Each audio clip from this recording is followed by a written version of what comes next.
शेर सिंह जिंदा है और बना जंगल का राजा। जंगल का राजा गब्बर नाम का एक बाघ था। उसे अपने जानवरों की बिल्कुल भी चिंता नहीं थी। वो उन्हें गुलाम समझता था और उन पर काफी जुल्म करता था। जब भी गब्बर जंगल में घूमता, जानवर डर के मारे छुप जाते थे। अरे इस कमबख्त गब्बर को इसी वक्त जंगल में घूमना था। क्या यार, मुझे मेरे बॉयफ्रेंड से मिलने जाना था। अगर मैं इसकी नजर में पड़ गई तो बॉयफ्रेंड का तो पता नहीं, पर यमराज से जरूर मिल लूंगी। अरे थोड़ा धीरे बोल, अगर उसने सुन लिया तो तेरे साथ साथ हम भी यमराज से मिल लेंगे। वैसे हिरन, कल मैंने तेरे बॉयफ्रेंड को चमेली के साथ घूमते हुए देखा था। क्या? उसकी ये मजाल। एक बार इस दुष्ट गब्बर से पीछा छूट जाए तो मैं उस चमेली और मेरे बॉयफ्रेंड के दोनों की खबर लूंगी। यूं वो बातें कर रहे थे कि इधर गब्बर को चिंटू नाम का बंदर घायल पड़ा नजर आता है। अरे ओ चिंटू, दिखाई नहीं देता क्या? अंधा है? चल हट मेरे रास्ते से। महाराज, वो मेरे पैर में मोच आ गई, मैं हिल भी नहीं पा रहा। दिन भर उटपटांग हरकतें करता रहेगा तो ऐसा ही होगा। वैसे भी तुझे मोच आए या तेरा पैर टूटे, इससे मुझे क्या। चल हट मेरे रास्ते से। कहकर गब्बर चिंटू को पैर में मार कर चला जाता है। चिंटू बेचारा दर्द के मारे जोर से चिल्लाने लगता है, माँ, मेरा पैर। कि तभी वहाँ हाथी, हिरन और खरगोश आते हैं। अरे चिंटू, घबराओ नहीं, हम आ गए हैं। हम तुझे अभी उल्लू वैद के पास ले चलते हैं।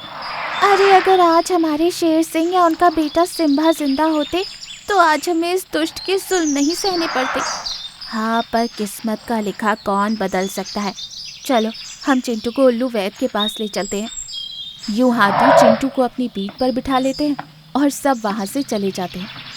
दिन बीत रहे थे। एक दिन एक शेर जंगल में आता है। वो बड़ा ही ताकतवर और शांत स्वभाव का था। शेर जंगल में नया था। वो जंगल को देखकर सोचता है, अरे ये जंगल इतना खाली क्यों लग रहा है?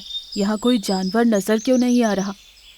ये सोचते हुए वो आगे बढ़ता है कि तभी वो एक गड्ढे में गिर जाता है। अरे तेरी तो, अरे कोई मेरी मदद करो, मुझे इस गड्ढे से बाहर निकालो। शेर की आवाज़ सुन उधर से गुजर रहा बाघ वहाँ आता है। शेर बाघ से कहता है, शेर देखो, मेरी मदद करो, मुझे इस गड्ढे से बाहर निकालो। अरे ओ, कौन है तू? मुझे आलतू फालतू समझ रहा है क्या, जो तुझ जैसे अनजान में अपना वक्त बर्बाद करूँगा? मैं इस जंगल का राजा हूँ। अब गिरा है तो ऊपर खुद ही आ जा, नहीं तो इस गड्ढे में ही मर। चल। ये कहकर बाघ वहां से चला जाता है। बाघ के वहां से जाते ही हाथी, हिरन और खरगोश वहां आते हैं और हाथी शेर को गड्ढे से बाहर निकालती है। तुम लोगों का बहुत बहुत शुक्रिया। आज तुम लोगों की वजह से मैं इस गड्ढे से बाहर निकल पाया, नहीं तो पता नहीं क्या होता। ऐसे इस जंगल में सारे जानवर दिखाई क्यों नहीं देते? कहाँ है सब? हाथी शेर को सारी बात बताती है। कितना बेरहम राजा है ये तो राक्षस है। वैसे तुम कौन हो? तुम्हें पहले कभी इस जंगल में नहीं देखा। जब मैं बहुत छोटा था तो मैं यहीं पास के एक खाई में गिर गया था। तब कुछ जानवरों ने मेरी जान बचाई और मेरी देखभाल की। अब मैं अपने अस्तित्व को ढूंढते हुए निकला हूँ। ये सुनकर हाथी चौंक जाता है। अरे हिरन, खरगोश, सुना तुमने? ये खाई से गिर गया था। ये कोई और नहीं बल्कि हमारे शेर सिंह का बेटा सिम्बा है। अरे सिम्बा, हमने तो सोचा था कि शेर सिंह और तुम मर गए। हमें ये जानकर बहुत खुशी हुई कि तुम जिंदा हो। ऐसे लग रहा है कि हमारे शेर सिंह जिंदा वापस आ गए। अरे लगना क्या, वाकई में हमारे शेर सिंह ही तो है।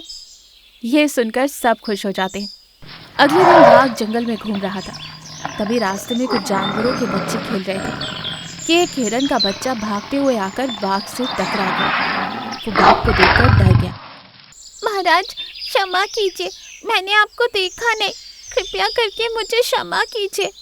अगर मैं अभी तुझे छोड़ दूंगा तो कल ये पिल्ले भी मुझे अनदेखा करेंगे। तुझे तो सबक सिखाना ही पड़ेगा ताकि ये सब पिल्ले आगे चलकर मेरा सम्मान करें और मेरे सामने सर उठाने की जरूरत ना करें। ये कहकर बाघ हिरन के बच्चे को अपने पैरों से उठा लेता है और दूर फेंक देता है। हिरन का बच्चा दूर जाकर गिरता है और बेहोश हो जाता है कि तभी वहाँ सिम्बा आता है। तुम कैसे राजा हो जो इन मासूम बच्चों पर जुल्म कर रहे हो? मैं इस जंगल का राजा हूँ। मैं जो चाहे वो कर सकता हूँ। और तू कौन होता है मुझे नसीहत देने वाला? अपनी ताकत का इतना घमंड करना अच्छा नहीं है। अरे बस बहुत हो गया। तू तो नसीहत पर नसीहत ही दिए जा रहा है। जहाँ से आया है वहीं वापस चला जा। मैं तुझसे उलझना नहीं चाहता था, और रही मेरे जाने की बात, तो मैं कहीं नहीं जा रहा। मैं इस जंगल का राजा हूँ, शेर सिंह का बेटा सिम्बा। तुझे याद दिला दूं कि शेर सिंह जिंदा है। शेर सिंह का नाम सुनते ही बाघ घबरा जाता है। सिम्बा बाघ पर हमला कर देता है। दोनों के बीच जमकर लड़ाई होती है। बाघ सिम्बा की ताकत के सामने कमजोर पड़ रहा था। वो वहां से भाग जाता है।